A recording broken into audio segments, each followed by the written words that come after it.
Over 80 years ago, the American Legion Auxiliary began Girls State for the purpose of instructing young women in the duties, privileges, and rights of American citizenship. The first Girls State program was held in 1938, only 3 years after the first Boys State program was held, and 18 years after passage of the 19th Amendment, in which some women were granted the right to vote. Girls State was a perfect fit for the American Legion Auxiliary because the organization was formed to advocate for veterans, educate our citizens, mentor youth, and promote patriotism, good citizenship, peace, and security. What better way to educate and mentor youth in patriotism and good citizenship than by providing a platform for young women to experience the workings of our government firsthand? As you can imagine, in those days, Girls State was a groundbreaking program for young women yearning to be more actively involved in their communities and government. Young women attending Girls State learned government by performing the same duties as real office holders in the everyday world.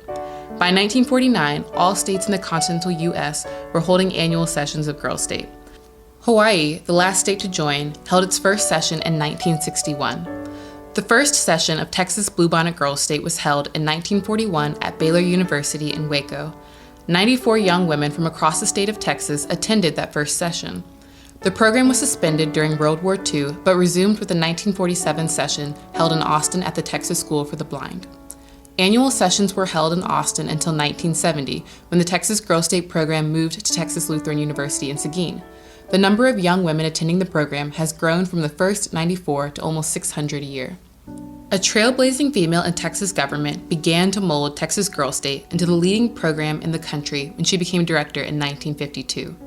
Frances Goff, a young woman from rural South Texas, entered government service during the Great Depression. Working in the budget office of the Texas legislature during this trying time, Frances joined with other leaders in implementing positive change for the 20th century, including establishing the MD Anderson Hospital and Tumor Research Institute. She traveled the state raising money to build the new cancer hospital in Houston and then oversaw its construction. Frances Goff was such an influential figure that the Texas State Historical Association published a book, Texas, Her Texas, highlighting her many accomplishments. Perhaps no accomplishment was greater than her 50 years of service to the Texas Girls State program. Frances Goff truly lived by the words of the saying that service is the rent we pay for the space we occupy in life. Calling upon her connections in Texas government and the people she met traveling the state to raise funds for MD Anderson, Frances shaped Texas Girls State into one of the premier educational programs for young women in the United States. She was instrumental in increasing the size of the program, developing strong educational content for the program, and recruiting former participants in Girls State, or as we call them, Girls State citizens, to serve as volunteer staff for the annual sessions. Many of these former Girls State citizens have drawn inspiration from the Girls State program and sought elected office in Texas. Among these are Railroad Commissioner Christy Craddock, State Senator Lois Colcourt, former Governor Ann Richards, former Texas Comptroller of Public Accounts Carol Keaton, former Supreme Court Justice Rose Specter, and former Court of Appeals Judge B. Ann Smith. It was a very proud moment for Texas Girls State when in January of 1991, Ann Willis Richards was inaugurated as the 45th governor of Texas. Ann attended Girls State as a citizen from Waco in 1949 and returned to serve on staff until 1955. Her political career began in 1976 when she was elected as a Travis County Commissioner. In 1983, she became the first woman elected to statewide office in Texas in 50 years when she won the office of State Treasurer. Throughout her years as an elected official, including all her years as governor, and then for many years after that service ended, Ann Richards remained dedicated to the Texas Girls State program. For nearly 20 years, she addressed the citizens and always said that coming to Girls State was returning to her home base. Texas Girls State has had the honor of having many influential Texans address the citizens over the years, including Senators John Tower and Lloyd Bentsen, President of the United States George H.W. Bush during his service as a U.S. Congressman, and Joaquin and Julian Castro, only a few years before Joaquin's election to the U.S. House of Representatives, and Julian's service as HUD Secretary in the Obama administration. Many Texas governors have also participated in the program while in office, including Alan Shivers, Price Daniel, Dolph Briscoe, William Clements, Mark White, George Bush, and Rick Perry. This list does not include all of the influential Texas women, many of whom are former Texas Girl State citizens who have addressed the citizens over the years, including Ann Richards, Carol Keaton, B. Ann Smith, Christy Craddock, and many, many more. There have been many electrifying moments during past sessions of Texas Girl State, but perhaps none more so than in 1965 when Barbara Jordan delivered an unforgettable message on the dignity of man.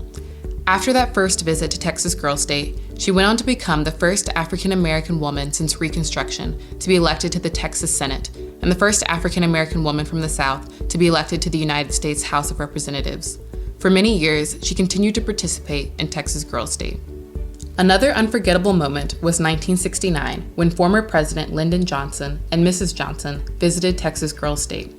Having just left office in January of that year, President Johnson delivered a memorable address to the citizens on the responsibility of women in American government and politics. He stressed to each citizen that the cornerstone of democracy is embedded in each person's willingness to give of herself to maintain our way of life. And he pointed out that whatever might be his failures or successes in the leadership of our country, he had given of himself, and no man or woman can do more. While hearing from so many great Texans has truly provided inspiration to the citizens of Texas Girl State, it is a time spent creating a city, county, and state government and interacting with their sisters from all across the state that has provided the true magic of Girl State. A large part of that magic of Texas Girl State is music. Music has always been an integral part of Texas Girl State, and we've been lucky to have many musically gifted former citizens serve as members of our talent staff. From singing patriotic American and Texas songs, songs with positive uplifting messages, and our own unique Girl State songs, music has truly broken down walls, built trust, and unified our citizens.